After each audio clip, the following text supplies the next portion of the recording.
So, hello friend, myself Nobina Pal, student of MSc Nursing first year in AIIMS Mangalagiri. So, today I came here to show you the different kinds of fluid which are available in the world, mainly different kinds of fluids like isotonic, hypertonic. So, I know you all know about all the fluids.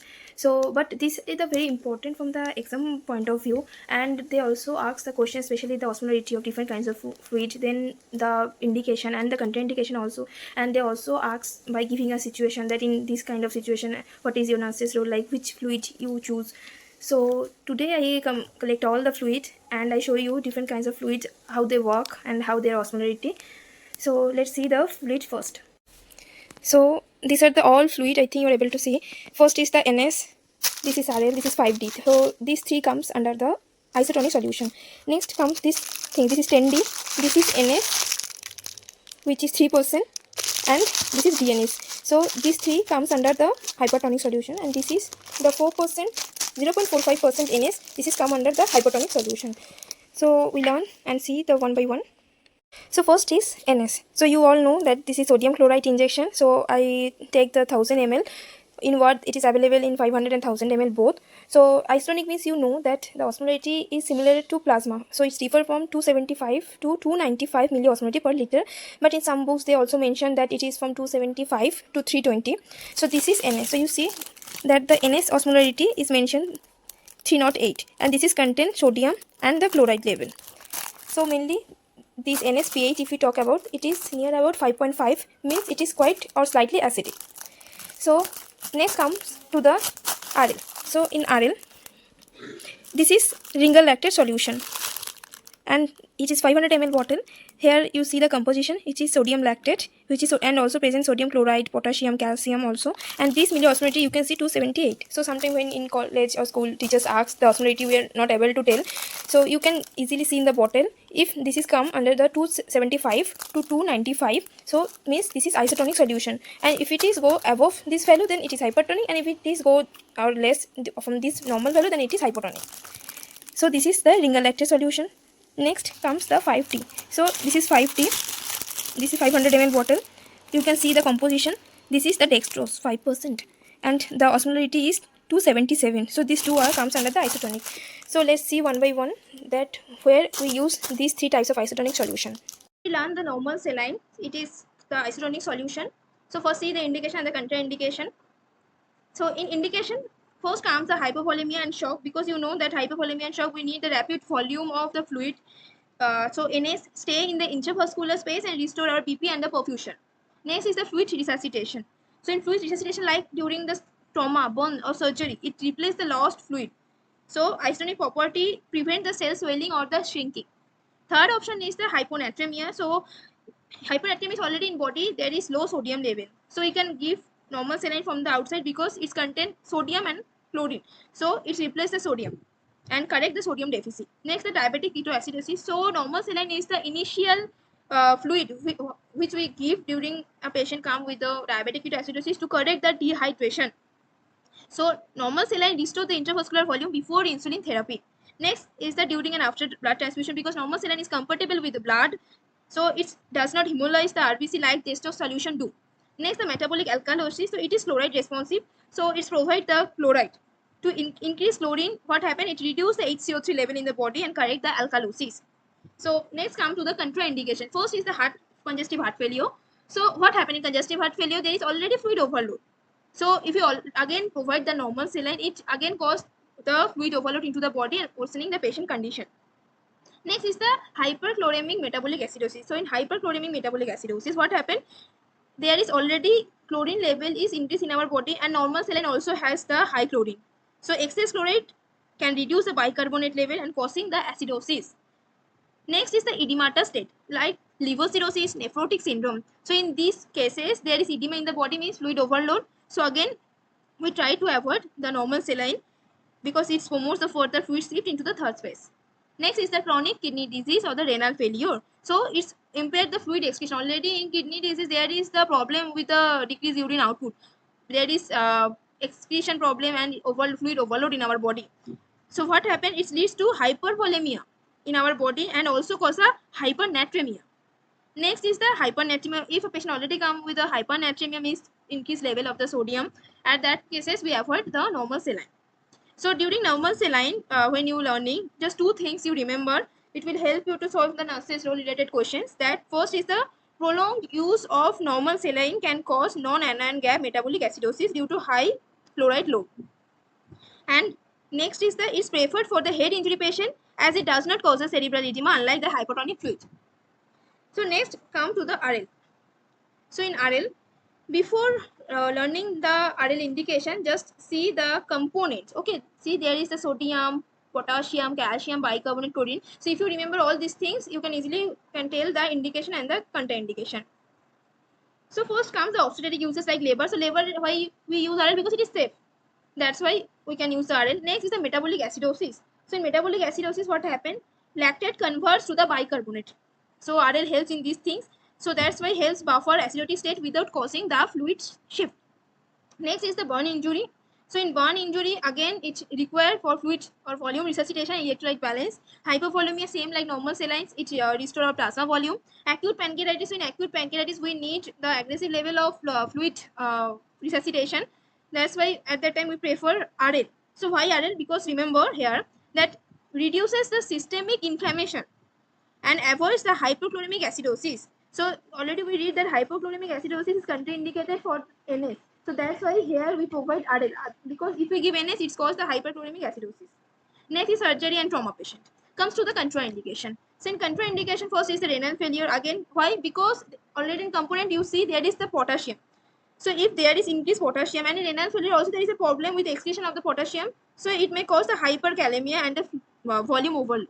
Next is hyperkalemia. Is patient come with normal hyperkalemia. Liver failure because there is again it cannot metabolize the lactate. So RL can't metabolize the lactate and it may worsen the lactic acid instead of correcting it.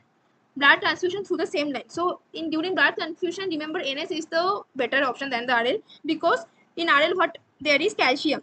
So if we provide calcium, means calcium is go through the blood transfusion line, it clotting with the citrate in the blood. So use NS instead when giving blood to prevent the clot formation. Next is the severe alkalosis. So RL contain bicarbonate, right? So it may worsen the alkalosis condition. So before going to the next topic, just know two things that RL is closer to plasma than NS in electrolyte content. So making it ideal for surgical and the trauma setting. So first thing you remember these things, and second is lactate is not the same as lactic acid and is metabolized to bicarbonate, helping to correct the mild metabolic acidosis if liver is functional. Next, we learn the dextrose.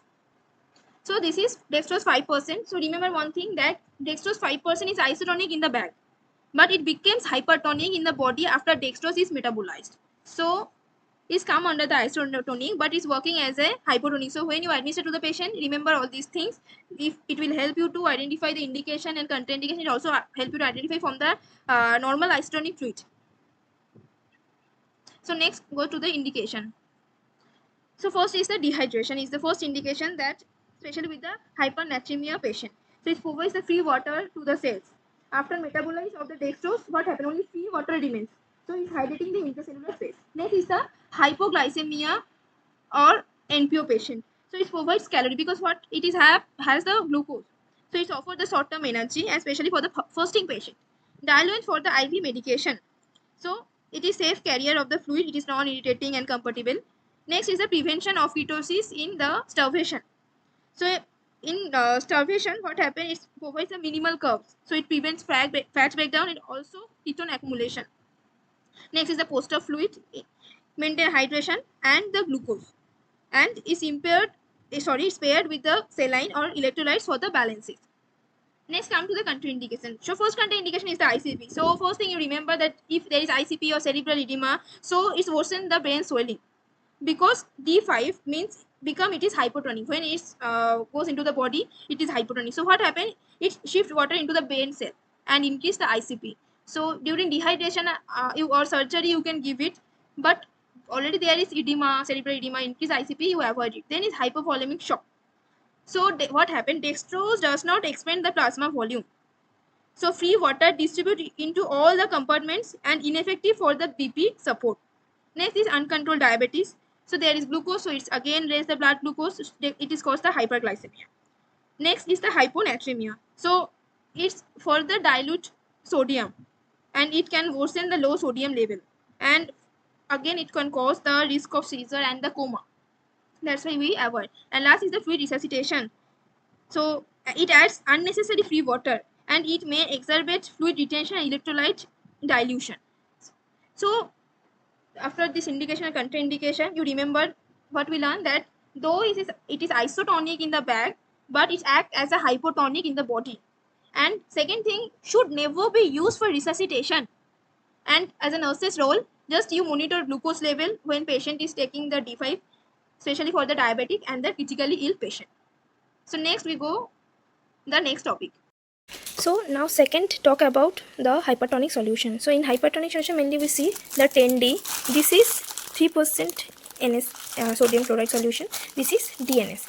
So 10D, this is 10% dextrose. And here you see the osmolarity, this is 554. So this is sodium chloride injection 3%. So this is hypertonic solution, and you can see the molarity of this is 1027. So this is hypertonic. You can able to identify easily that if it is value is more over the isotonic, means it hypertonic solution. Next, come to the DNS solution. So in DNS solution, this is 5% dextrose with 0.9% NaCl, and here the quantity you can able to see, this is 500 ml water and osmolarity is 585.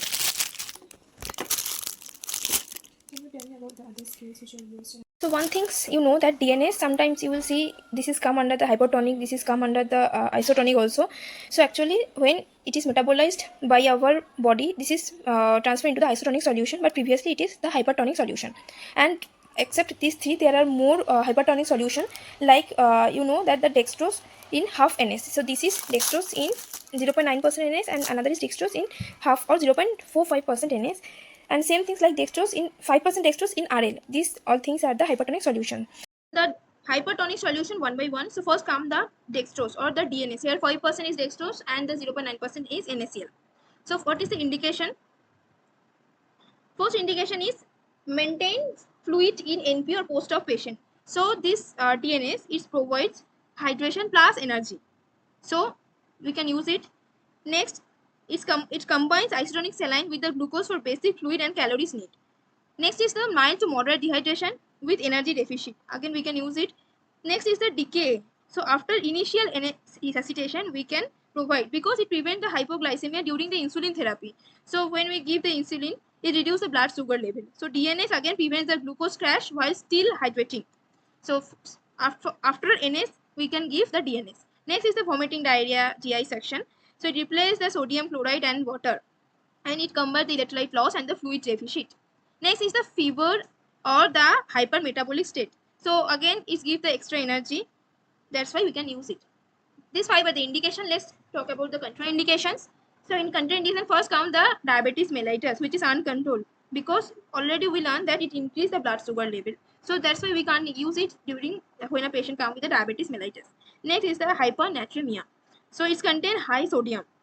So it may increase the serum sodium and it may worsening the neurological status. So we can't use it to the hypernatremic patient.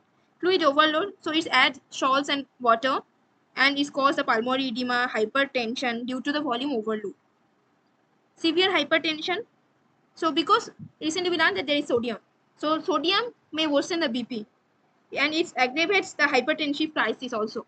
Next is the cerebral edema or ICP. Again, dextrose acts as a hypotonic after metabolism. We already learned previously. So it may worsen the brain swelling. That's why we avoid. So do things again. Remember, do not use for resuscitation in shocks. Better to use plain normal saline or the RL, because again it's contain what? Dextrose. Next, always monitor the blood glucose, electrolytes and fluid balance when using DNS, especially for the diabetic and the renal compromised patient. Next, we learn the 10% dextrose in water. Again, it's the hypertonic solution. So what are the indications? So first indication is the hypoglycemia. So it's provide rapid glucose. There is a 10% dextrose. Next, you can use it the neonatal hypoglycemia because it's safe IV glucose for the infants. It avoids the harmful effects of the low glucose in newborn, like seizure. Next is the patient on insulin infusion, like DKA after stabilization. So it prevents the rebound hypoglycemia. So while insulin continues, it can maintain the blood sugar level. That's why you can use it. So during fluid management, you can also learn that the decay, how we can prevent decay. When a patient comes with diabetic ketoacidosis, how we can give the fluid one by one. First we give the NAs, then we can give the hypertonic solution. So what hypertonic solution first we give, then after stabilization what we give. Just remember all these things. Next is the TPN transitional support, because short-term energy it produce. And last is the hyperkalemia management with insulin. So given with insulin to prevent the hypoglycemia. And insulin shifts the potassium into the cell, so that's why D10 prevent the glucose drop. Next come the contraindications. So uncontrolled diabetes mellitus again, because it may worsen the condition. Next is the intracranial pressure, because it is dextrose. Next, fluid restriction. It adds excess water and calories, that's why we avoid it. Post-operative patient with the glucose monitoring. So risk of unmonitored hyperglycemia is there. Next is the risk of thrombophlebitis. So thrombophlebitis again, why? Because hypertonic solution, it irritates the vein. So ideally given via the central line, okay? If it is possible to give central line when prolonged use is needed. So again, just three things what we remember here. First, usually administered via the central line if given long term due to its hypertonicity. Next, must monitor the blood glucose level. Third, does not contain its electrolytes, so often used with the potassium or other additives if needed. Next, we go to the next topic, which is 3% normal saline. It's again the hypertonic. So let's see the indication. So first indication comes is the severe symptomatic hyponatremia. So first is the severe symptomatic hyponatremia. So in that cases, we can use 3% normal saline. It's used because rapid correction of the sodium. So increased sodium concentration, what happened? It's reducing the cerebral edema and its risk of the seizures or the coma. That's why we can use it. Next is the acute hyponatremic encephalopathy. So again, 3% NS help to reduce the cerebral edema. So hypertonic saline push the water out of the solvent brain cell. Like it has the osmotic effect, you know. That's why. Next is the traumatic brain injury with raised ICP. So it's lower the intracranial pressure.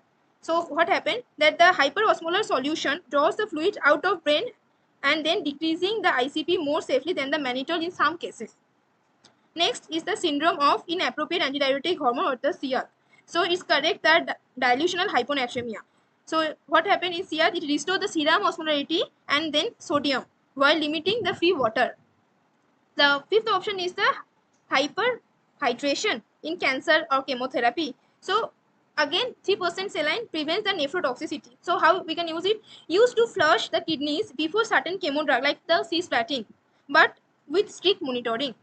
Next is the contraindication. So what's come under the contraindication? First is the hypernatremia. So in 3% saline, what it has already high in serum sodium level. That's why it can worsening the condition again. Congestive heart failure, because it can risk of the fluids overload. Renal failure, because it's impaired the fluid excretion. Uncontrolled hypertension. So increased intervascular volume. So if there is the increased intervascular volume, it can causes the dangerous and it rise in the blood pressure and risk of stroke and the heart failure. So it can cause severe condition like stroke. So you remember before using it, risk of the osmotic demyelination syndrome, which is called ODS. So if sodium is corrected too quickly, so what happens? Sudden shifts in brain osmolarity, then irreversible neurological damage. So that's why we avoid it. So again, you remember that always infuse via central line, not peripheral due to high osmolarity. Next, rate of the sodium correction must be less than 10 to 12 milli per equivalence per liter in 24 hours to avoid the osmotic demyelination syndrome. And third option, require frequent monitoring of the serum sodium, neurological status and the fluid balance. So next we talk about the hypertonic solution. So this is 0.45% NS, or which is called the half NS. So you can see here, this is sodium chloride 0.45% content in 100 ml. We learn the 0.45% sodium chloride, or which is known as the half normal saline, because it is the hypertonic solution. So let's see the indication. So in indication first comes the uncontrolled diabetes with the hyperosmolar state. So here it's help in the cellular rehydration. It supports the gradual correction of the osmolarity once it's stabilized. Next is the mild dehydration with normal or high sodium. It's again cause the gradual dehydration. It avoids the rapid volume expansion. In case of NS, what we see, it causes the rapid volume expansion. So that's why it is safe for the certain renal and the cardiac patient also. Next, we can use it in the hypernatremia. So in hyponatremia, it is caused the correct the free water loss. So how it's caused the correct of free water loss? Dilute serum sodium and rehydrate cell without adding too much of sodium. Next is the cellular dehydration, like decay after initial resuscitation. So in decay, we can again use it after the initial resuscitation. How we can use it is shift the water into the cell. So hypotonic, it is hypotonic. So this hypotonic fluid enters cell to correct the intercellular dehydration. Next is the maintenance fluid in children and adults with dextrose. So it provides the basal fluid needs. It mimics the daily fluids intake and safer when no volume deficit is exists. Next, we learn the contraindication. First is the hypovolemia or the hypotension. So in that case, we avoid insufficient vascular expansion. Because already we learned that it is avoid the rapid vascular expansion. That's why it may worsen the shock. Hypotonic fluid shift into cell instead of staying in the blood vessel. Next is the increase the intracranial pressure. So it can worsen the cerebral edema because water shift into the brain cell due to the hypotonicity. That's why it increase the ICP. Next is the burn trauma or the major surgery because it can't expand the volume immediately or rapidly. That's why there is inadequate volume support. Next is the hyponatremia. Already there is already low in sodium. So if you again give this half saline, it cannot cure the hyponatremia condition. Further, it dilutes the sodium, serum sodium, and risk for seizure and the coma. Next is the liver cirrhosis with the ascites. So there is a risk of hyponatremia and the fluid overload. So it may worsen the heart spacing and sodium dilution. So now here you can remember two things, that the 0.45% NaCl is never used for the resuscitation due to risk of hyponatremia and the low plasma volume expansion. Next is often combined with the 5% dextrose for maintenance in the post-operative or the pediatric patient. So these all are about the fluid resuscitation. I think you are able to understand. So if you have any query, you can comment in the comment box.